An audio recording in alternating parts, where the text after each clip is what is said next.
This podcast is brought to you by Bonus Room Productions and We Own This Town. I am Jason T. Mears, Esquire. And I'm Kelly Hoyle-Bullock. And we are Dimas Today. How's it going, Kelly? Oh, JT. Happy holidays, buddy. Happy holidays, man. It's almost Christmas. Can you believe it? I can, because I know how to operate a calendar, and days tick off and we get closer and closer. I know. It's going to be Christmas pretty close to the time the listeners hearing this episode. Yeah, absolutely. And then we're going to take a little bit of a break. Our families and loved ones miss us, so we've promised to come up from the podcast mines, put down our pickaxes, and travel back home to see our loved ones. Right. But then we're going to come back in 2019, hopefully with some more interviews. We are quickly approaching the 30th anniversary of Bill and Ted's Excellent Adventure, and we're cooking up some good ideas. Maybe do a little something here in the Nashville area for that.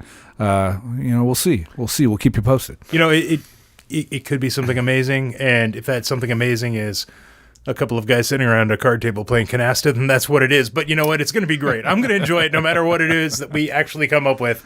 It's going to be amazing time, and it's. I didn't even realize when we started this thing that we were so close to the 30th anniversary of the first film coming out. It's kind of cool that we are doing this run at this point. Right. It's perfect, really. Yeah. So we got a couple things on tap for today. One, We're going to continue the theme from the last episode of Diane Franklin, where we aired some grievances that we had with the films, right? Right. Well, last time we aired grievances of the films. Mm-hmm. Today, we're going to air some grievances of ourselves and of our previous episodes. Gloves are coming off. Gloves are coming off. And then also, to actually make sure that this is anchored in some meaningful way to Bill and Ted, we're going to discuss Bill and Ted's Excellent Adventures, the cartoon series. Yes. Which we've dived a little bit into, and I actually had seen more of that than I thought I had. Yeah. Watching them, I was like, oh, wow, I do remember this. Major differences between the first and second season of that, right? Yes, we're going to get into that. Faux show. Okay, so continuing on from the last episode where we, talked about some of the flaws of these movies that we love so much. Jason and I, we can admit that we are not perfect people. It took me a while to admit to that, but yeah, I'll go along. I finally talked you into it. Finally, and you know what? I'm begrudgingly here, so. So we admit maybe we've made some mistakes over, the last few months doing this wonderful podcast. Perhaps there was misinformation, and even our listeners have corrected us on that. Maybe even we hadn't done our homework and didn't actually know what we were talking about while we were acting like we knew what we talked about. Exactly. But we do feel like you can at least tell how much we love this thing, no matter how wrong we are, right? Yeah. I mean, like, if you take nothing else away from this podcast, it's that you and I do genuinely love these movies. One of the things we were talking about earlier, especially with myself just doing the editing a lot, but going back and listening. Okay, well, I'm going to stop you right there. Okay. Everyone, Kelly Hoyle-Bullock does all of the editing for this show. So I don't know if you know what that means, but it means that he's doing so much of the heavy lifting on the back end of this stuff. I will tell you this. I have gotten so many compliments from people who are like, I can't believe the rapport that you and Kelly have. It's like, if I were to do a podcast with my friends, it would sound like we're a bunch of bumbling buffoons. It's completely fabricated, people. Completely fabricated with, these wondrous hands and ears. Yeah. If they could see a video feed, like 40 minutes, like most of our episodes are 30 minutes. 40 minutes of the video feed, of like a 3-hour video feed of us trying to do this, would just me be pounding at the door crying, trying to get out. Kelly edits all of that out, and it makes it sound as beautiful and as seamless as, what you ultimately listen to. Well, I get to hear both of us talk a lot, right? Yeah. Probably two of the main things that I've recognized are the lip smacks that I do. Okay. I've had to edit quite a few of those out. It's definitely just something can't even really control. That's gotta be hard. Maybe that would be my tell in a poker game if I played poker. But I pull out as many as I can. Yeah. And then, we've been learning how to do this sort of thing What's great about you is that you'll just keep talking when maybe you're nervous or you did something incorrectly, and then you're impossible to edit. And You're to welcome. some degree, You're welcome. it was fantastic. But we've gotten better at it, I think. I absolutely think you're right. I mean, I think that Yeah. is one thing that I do that you have been able to correct. And, I tried to make it as easy for you as possible. And I try not to do that too much so that you get breaks in when I'm speaking so you can actually go back and actually take care of that. And I apologize that I made that difficult for you in the past, but I like to think that now things are easier for you. Perfect. You didn't screw that up once. Thanks, I won't buddy. have to edit that at all. Great. Wonderful. You're welcome. Again, one thing I would like to discuss with your editing, and you've done a great job, but part of your gig is cutting out segments of the show that don't quite fit in thematically or things that just don't really relate to Bill and Ted, or maybe might be a little Tangents here Yeah, and there. a few Sometimes they have tangents. to be sacrificed. They do, and it's a shame sometimes. And you're the guy who's taking on the editing. It's so much work, and I totally, you do what you got to do. But in one of our very earliest episodes, we had this incredible 15-minute conversation about us as younger men finding, independent of one another, pornography in the woods. And I really feel like it was insightful and really added a lot to not only the podcast, but to listeners and their appreciation of us and growing up in the time that we did. Unfortunately, that ended up on the editing room floor, and I get it, but kind of a grievance that it never made it in. Okay. All right. Well, it's out there now. You feel better that you've... I feel better that I've mentioned it. I still wish everyone else could hear it. But second thing with your editing, Kelly, and you're doing a great job, but something we have to address in the future is... Excellent! And thanks for the feedback, JT. Really appreciate that. And I'll be sure to be as honest as I can with the work that we're doing here, I appreciate it. Thank you very much for hearing me out, and I hope you're not offended. Not at all. Oh, goodness. So, and continuing on with maybe things that we got wrong now that we've aired the things that we don't like about each other. Oh, we're doing the things we generally don't like about each other? Because Oh, man, we don't have enough time for that. Sorry.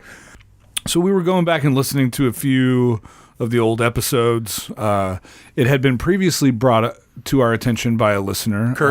Kurt. We appreciate you reaching out to us, and we wish more of you would. Oh, I'm going to stop you right there before we do this, because I did hear from Kurt, and I have a question, and we're talking about editing. Okay. So this is gonna Kurt. You made it back, man. You made it back. He wants to know why our podcasts are generally about 30 minutes long, and if we feel the need to edit, or why we try and shoot for that length. I would like to clarify, our last episode was 52 minutes long.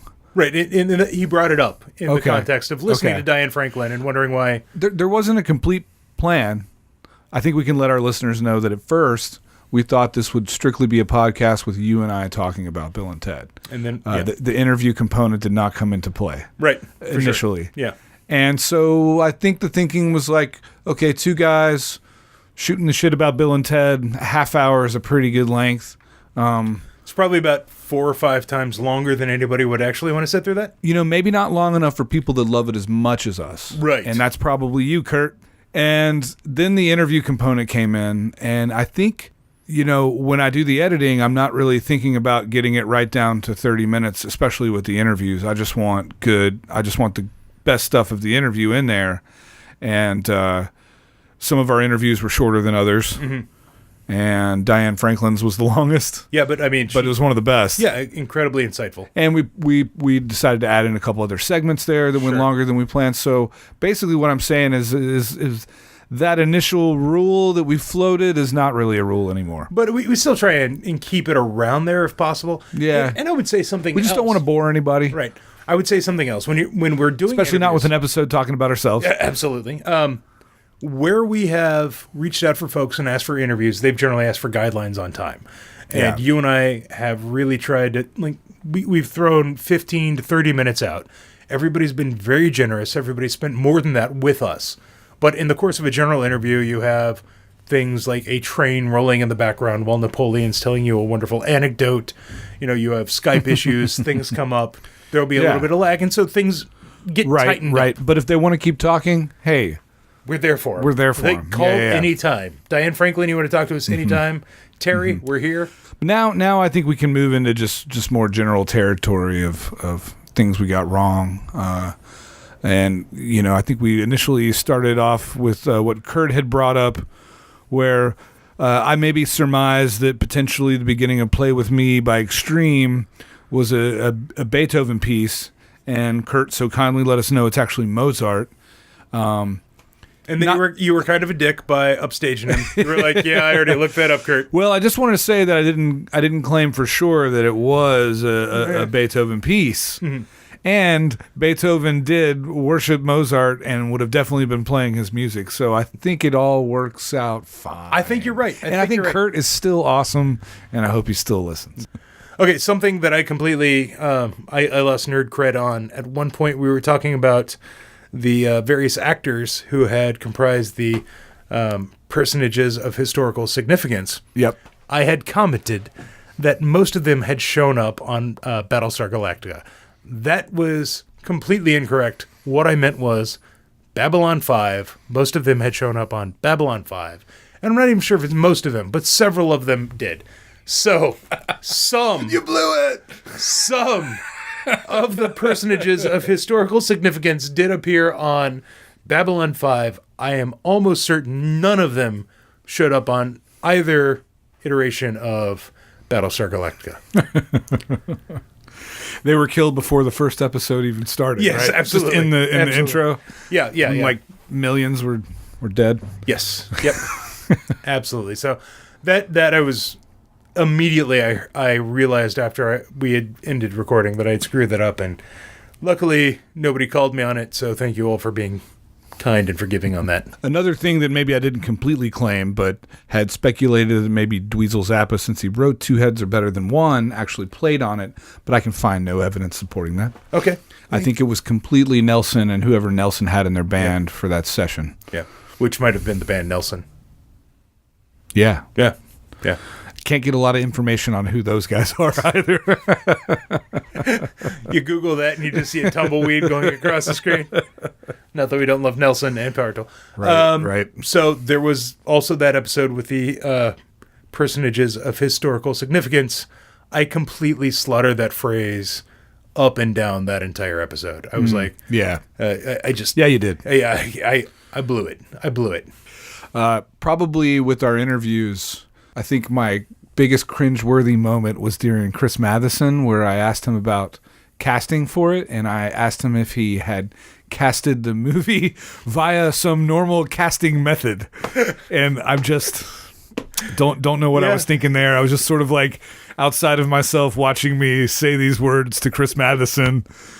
You know what? That guy was a consummate professional, though. He was. We couldn't see his face, but I feel like he didn't bat an eye. He was just like, I'm rolling. He could have made so much fun of us. Oh, and God. He didn't. Yeah, well, that was not as bad as when he responded to my, I had emailed his agent, and then at work, I got a call on my cell phone, and I answered it, and it was like, yeah, this is Chris Matheson. And I'm like, what? And I'm like, shut the front door. I almost threw the phone across the... So he knew the grade of professionalism he was getting in bed with when he agreed to speak to us. So that's awesome. Yeah, but that was pretty fantastic.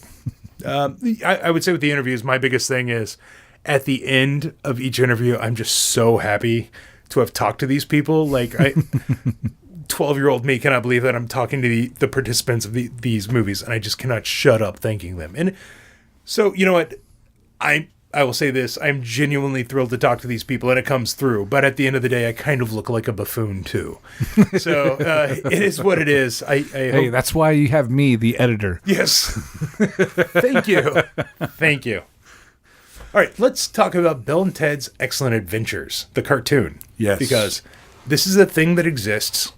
You can see a lot of them on YouTube. You can go to YouTube and Google them and watch them now. They also released a 2-disc set, which is the best of the Bill and Ted's Excellent Adventures, which is most of the first season. It's like all the first season except for 5, and then it's all 8 episodes of season 2. Okay.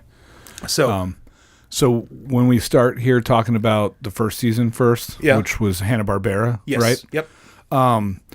You know, what we haven't done in a while is our recurring segment on a soundtrack song. Oh, yeah. And so I think what we need to do here and give our listeners is a little taste of the theme song from Bill and Ted's Excellent Adventures. I love this thing. Do it. I had been selected for a most important journey. I was to help fulfill the destiny of the two great ones, Bill and Ted. Wild stallions rule! Whenever time stands still and trouble moves too fast, to save the future, we must learn about the past. Whoa! Excellent! Bill and Ted. Bogus! Adventures most outstanding every day. It's outrageous, so bodacious. Help is always on the way. Bill and Ted's Excellent Adventures. It's a party. All right. I mean, it's just great. How incredible is that? Yeah, it's perfect. They one of the best things about that cartoon. I mean, it's almost a parody of early 90s cartoons, but it's just I mean, they nailed it. That's exactly what you want out of that. So that first cartoon, I was shocked to go back when I was looking at this, and when I watched the episode, the first one where they meet the Marco Polo. They meet Marco Polo, right? Yep. And I was like, wow, they did a really good job getting those voices. Those guys really sound good. It's actually Alex Winter and Keanu Reeves and George Carlin and Bernie Casey. Yep. I mean, like they got the Like, how cool was it they got, of all the people, they got Bernie Casey? Name another cartoon that was aired on a Saturday morning that had Bernie Casey on it. Or George Carlin, for that matter. Yeah. But so the first season, which aired, I think, on ABC, right? ABC did it with Hanna-Barbera. Yeah, it sounds right. For their Saturday morning block. They got everybody signed on. They came in. They did it. Really cool. The cartoons themselves are not that good. I did like certain things that maybe carried over from the movie a little bit.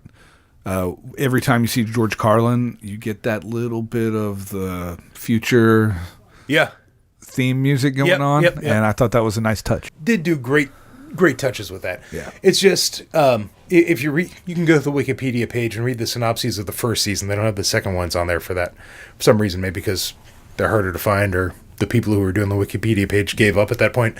But all of them are like, Bill and Ted are about to fail out of school again. They've got to go do another report about this. And so it's a Saturday morning cartoon. Yeah. You can't expect complexity. Right. Unfortunately, Missy and Bill's dad get sort of the short end of the stick in the cartoon, right? Right. Yeah. Missy's sort of straight out of the Jetsons. Yes. It's crazy. So anyway, they did this first season for ABC. It was okay. Probably for the time, it was a fine cartoon. Now, I'm a dad. I've got kids. I watch way too many cartoons, modern cartoons now, and I would say that the cartoons that are available to kids these days are 5 or 6 steps above what we grew up with, just because they know that they have to cater to parents too to keep the TV on. So you've got through arcs, you've got character development, you've got major changes. It's an actual story you can follow as opposed to episode of the week where it's like same story beats every time. Yeah. But they did an okay job. So there's so much more adult animation out there too that yeah. I feel like has to influence the children's animation. I feel like if that cartoon would have come out now, it would have ended up on Adult Swim and been a lot stranger. You know? Yeah. Which would be pretty cool. So a funny thing happened between season 1 and season 2. The Fox network, which was just starting out, they had like Married with Children and a few other things. They were trying to expand. They bought those early days were something else. Yeah, right? weren't they? They bought the rights to do a live-action Bill and Ted television series called Bill and Ted's Most Excellent Adventures. Same title as the cartoon. So what they did is they got the rights from ABC and Hanna-Barbera. They brought in Dick Animation, and they did their own series.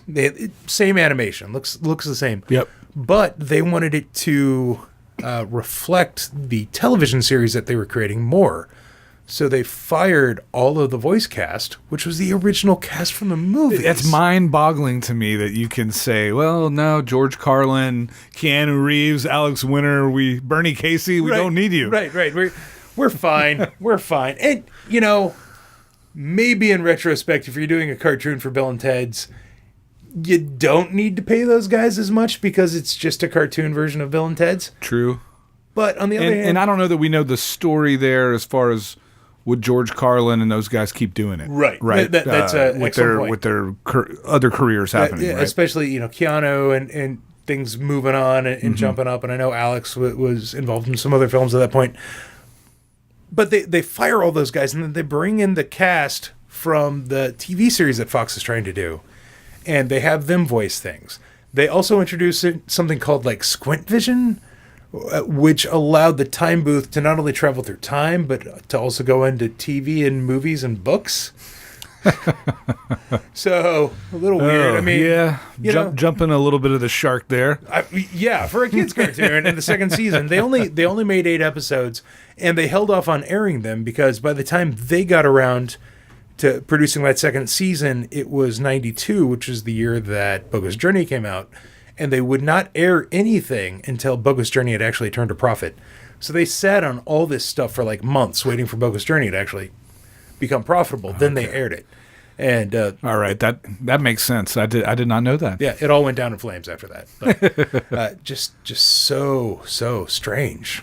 Well, that live series, I mean, I could really not even stomach the first episode. Yeah.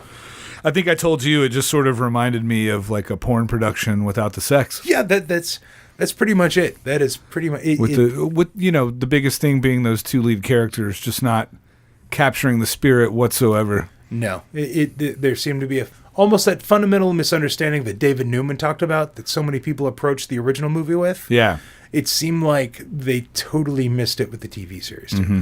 Although I think it's telling, and I don't remember. I don't know if you remember the early 90s and late 80s like this as much as I do, but it seemed like everything was either about the Vietnam War or Elvis Presley, right? Yeah. And both the animated series and the live action series had an episode where Bill and Ted went back and met the king. just strange.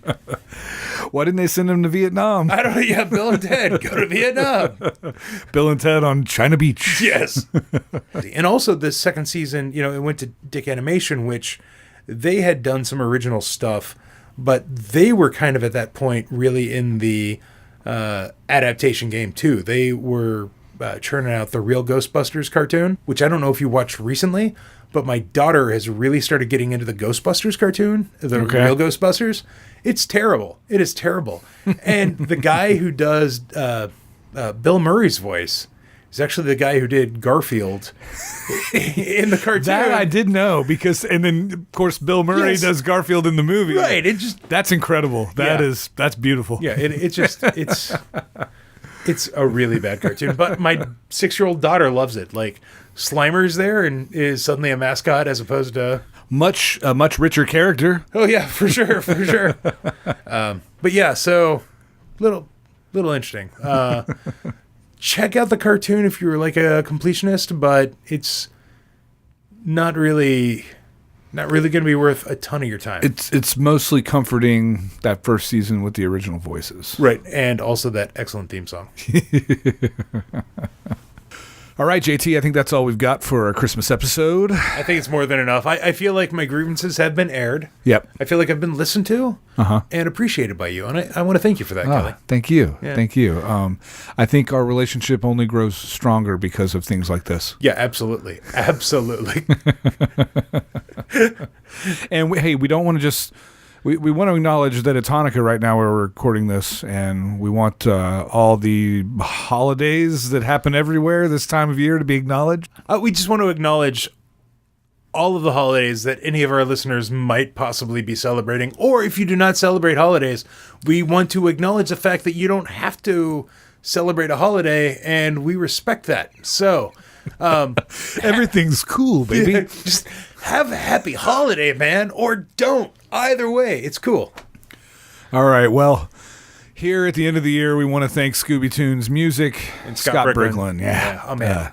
We couldn't be doing this without the use of your song, Walk Away. Yeah. And we want to thank Michael Eads. We Own This Town. Yep. For getting us out there to you. And JT, I just hope everyone is excellent to you. Listeners, I hope everyone's excellent to you, and I hope you're excellent to each other. And I just want all of you to party on, dudes.